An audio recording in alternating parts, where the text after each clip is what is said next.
ലോകത്തിന്റെ നായകൻ മുഹമ്മദ് മുസ്തഫ സല്ലല്ലാഹു അലൈഹി വസല്ലമ തങ്ങളുടെ ചരിത്രത്തിന്റെ 20-ാം ഭാഗമാണിത്. അള്ളാഹു ഏൽപ്പിച്ച ദൗത്യം. എന്ത് പ്രതിബന്ധമുണ്ടെങ്കിലും ധീരമായി മുന്നോട്ടു പോവുക, സഹിക്കുക, ക്ഷമിക്കുക.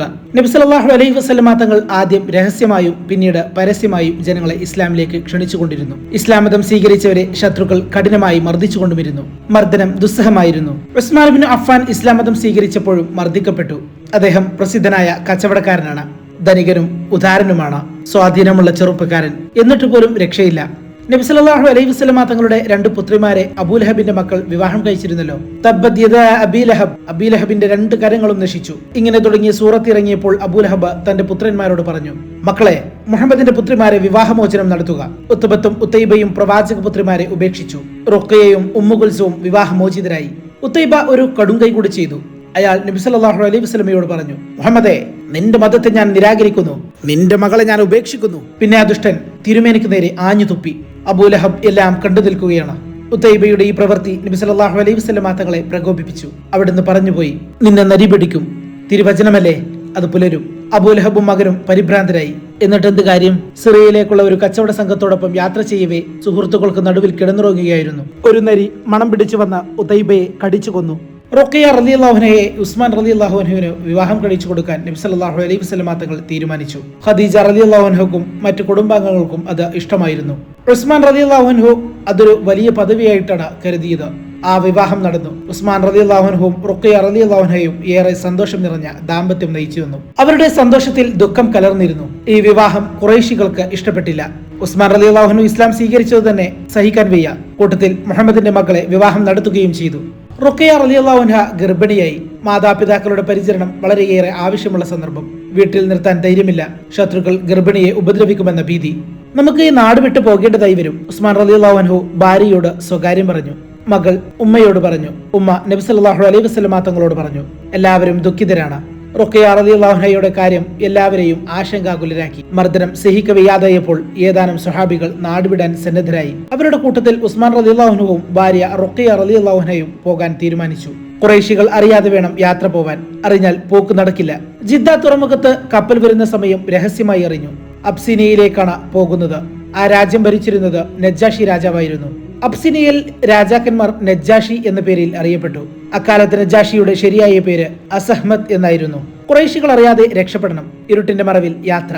റുഖയ്യ ബീവി റളിയല്ലാഹു അൻഹ ഖദീജ ബീവി റളിയല്ലാഹു അൻഹയുടെ സമീപം വന്നു നിന്നു.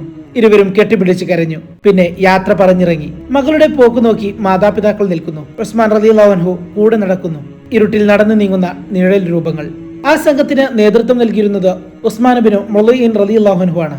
അബ്ദുറഹ്മാൻ ഇബ്നു ഔഫ് റളിയല്ലാഹു അൻഹു, ആമിർ ഇബ്നു റബീഅത്ത് റളിയല്ലാഹു അൻഹു, ആമിറിന്റെ ഭാര്യ ലൈല റളിയല്ലാഹു അൻഹ, അബു സലമത്ത് റളിയല്ലാഹു അൻഹു, അദ്ദേഹത്തിന്റെ ഭാര്യ ഉമ്മു സലമത്ത് റളിയല്ലാഹു അൻഹ, അബി സബ്രത്ത് റളിയല്ലാഹു അൻഹു, അദ്ദേഹത്തിന്റെ ഭാര്യ ഉമ്മു കുൽസും റളിയല്ലാഹു അൻഹ, അബു ഹുദൈഫ റളിയല്ലാഹു അൻഹു, അദ്ദേഹത്തിന്റെ ഭാര്യ സഹലത്ത് റളിയല്ലാഹു അൻഹ, മിസ്അബ് ഇബ്നു ഉമൈർ റളിയല്ലാഹു അൻഹു, സുബൈർ ഇബ്നുൽ അവ്വാം റളിയല്ലാഹു അൻഹു, ജഅഫർ ഇബ്നു അബി ത്വാലിബ് റളിയല്ലാഹു അൻഹു. ഇങ്ങനെ 11 പുരുഷന്മാരും 4 സ്ത്രീകളും അബ്സീനിയയിലേക്ക് പുറപ്പെട്ടു. ജിദ്ദയിലെത്തിയപ്പോൾ കപ്പൽ കിടക്കുന്നു. കൂലി നൽകി കപ്പലിൽ കയറി. ഖുറൈശികൾ എങ്ങനെയോ ഈ വിവരമറിഞ്ഞു. അവർ ജിദ്ദ തുറമുഖത്തേക്ക് ഓടിയെത്തി. കപ്പൽ വിട്ടുപോയി. അവർ നിരാശരായി മടങ്ങി. ഖുറൈശികൾ രോഷാകുലരായി. മുസ്ലിങ്ങൾ അബ്സീനിയയിലെത്തി. നീതിമാനായ നജ്ജാഷി രാജാവിന്റെ നാട്ടിൽ അവർ സമാധാനത്തോടെ ജീവിച്ചു. ഖുറൈശികൾക്കത് തീരെ സഹിച്ചില്ല. മുസ്ലിങ്ങളെ തിരികെ കൊണ്ടുവരണം. അതിനെന്താണ് വഴി? ഖുറൈശികൾ ചർച്ച നടത്തി. വാചാലമായി സംസാരിക്കാൻ കഴിവുള്ള ബുദ്ധിമാന്മാരായ 2 പേരെ അബ്സീനിയയിലേക്ക് അയക്കാൻ അവർ തീരുമാനിച്ചു. അബ്ദുല്ലാഹിബ്നു റബീഅ, അംർ ഇബ്നുൽ ആസ്. ഇരുവരും അബ്സീനിയയിൽ പോകണം. ആദ്യം പാതിരിമാരെ കാണണം. പാരിതോഷികങ്ങൾ നൽകി അവരെ സ്വാധീനിക്കണം. അവരുടെ സഹായത്തോടു കൂടി നജ്ജാഷിയെ കാണണം. വിഷയം അവതരിപ്പിക്കണം. കാര്യം നേടണം. ഇരുവരും പുറപ്പെട്ടു. അബ്സീനിയയിലെത്തി. നേരെ പുരോഹിതന്മാരെ കാണാൻ ചെന്നു. പാരിതോഷികങ്ങൾ കൈമാറി. ഞങ്ങളുടെ നാട്ടിൽ നിന്നും കുറെ ആളുകൾ ഈ നാട്ടിലേക്ക് വന്നിട്ടുണ്ട്. അവർ വലിയ കുഴപ്പക്കാരാണ്. ഇവിടെ പല കുഴപ്പങ്ങളും അവരുണ്ടാക്കും. അവരെ ഞങ്ങൾക്ക് വിട്ടുതരണം. നിങ്ങളുടെ രാജാവിനെ കാണാനും ഇക്കാര്യങ്ങൾ ഉണർത്താനും ഞങ്ങൾക്ക് സൗകര്യം ചെയ്തു തരണം. ആ കാര്യം ഞങ്ങൾ ഏറ്റു. പുരോഹിതന്മാർ രാജാവുമായി ബന്ധപ്പെട്ടു. ഖുറൈശി പ്രതിനിധികൾ മഹാരാജാവിനെ മുഖം കാണിക്കാൻ വേണ്ടി എത്തിയിട്ടുണ്ടെന്നും അവർക്ക് സങ്കടം പറയാൻ അവസരം നൽകണമെന്നും അപേക്ഷിച്ചു. പിറ്റേ ദിവസം രാജസദസ്സിലേക്ക് ഖുറൈശി പ്രമുഖന്മാരെ വിളിപ്പിച്ചു. അവർ ഇക്കാര്യം ബോധിപ്പിച്ചു. മഹാരാജാവേ, ഞങ്ങളുടെ നാട്ടിൽ നിന്നും കുഴപ്പക്കാരായ കുറെ ആളുകൾ ഇവിടെ എത്തിയിട്ടുണ്ട്.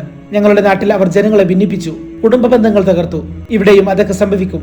അതിനു മുമ്പ് അവരെ ഞങ്ങൾക്ക് ഏൽപ്പിച്ചു തരണം. നിങ്ങളുടെ അപേക്ഷ പരിഗണിക്കുന്നതിന് മുമ്പ് അവരുമായി എനിക്കൊന്ന് സംസാരിക്കണം. അങ്ങനെ മുസ്ലിങ്ങളെ രാജസദസ്സിലേക്ക് വിളിക്കാൻ ഉത്തരവായി. മുസ്ലിങ്ങളുടെ പ്രതിനിധിയായി സംസാരിക്കാൻ വന്നത് ജാഫർ ഇബ്നു അബി ത്വാലിബ് റളിയല്ലാഹു അൻഹു ആയിരുന്നു. അദ്ദേഹം രാജസദസ്സിലെത്തി. ഈ കഥയുടെ 21-ാം ഭാഗം അടുത്ത വീഡിയോ ആയി അപ്ലോഡ് ചെയ്യുന്നതായിരിക്കും.